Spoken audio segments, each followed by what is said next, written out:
So going back to looking at roles, usually it's the administrator that creates them, and basically what it's doing is, or what you're doing is creating a group to set privileges.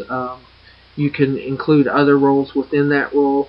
So you might have a role that has to do with the department. You might have a role that has to do with the job duty. But rather than going through and setting the privileges on each individual user account, you can set the corresponding privileges according to their job duties, and then anyone that's in that particular job role will be assigned into the role to control the access and the rights by that account. With that, then you name the groups to reflect what you're trying to grant the users or other roles, so it makes sense, and it just makes it easier to have multiple privileges or roles to users with less maintenance as far as for the administrator or account manager. So when you set up a role, it's going to be used to organize and administrate privileges. It's similar to a user, but it can't own the object. You can assign privileges. You would assign privileges, and then you would assign the users that role. So it's a multi-step type of process. With Oracle, then you would the process would be to create a role using the create role statement, and then on the account you would go through and use the grant statement to assign it to a particular account or user.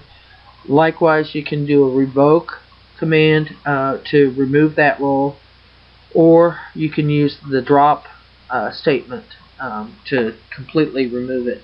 So, like say you have an account that is in a particular row, and you have within that role other roles defined, but you don't want that particular account to have that access. You could do a revoke on it to remove that particular role out of the main role. If you wanted to drop it completely or remove it completely, you would use the drop. So we've talked about a couple things. Profiles are going to define the user account's behavior within Oracle. You would use the DBA profile to view it. You can use an alter user to change how it's set up. We want to remember that SQL Server does not support profiles. A key thing is the use of password policies to control how the passwords are set up, how often they have to be changed, and then the aging or history of the password, so someone can't change it and then change it back to what it was before. With that, then it's making the password stronger. Likewise, the password policy can control the encryption of the password so that it's not in clear text, making it harder to break into the password. So in Oracle, you have your system privileges, and that's controlling and allowing users to perform specific database operations.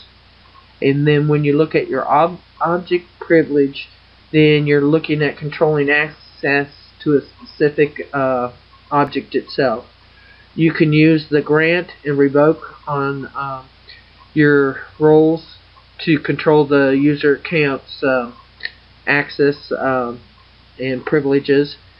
When you look at the role, then you're going to use it to organize and administrate privileges in an easy manner by grouping the type of privileges and roles instead of and assigning accounts to that role versus assigning each one of the accounts those privileges and rights.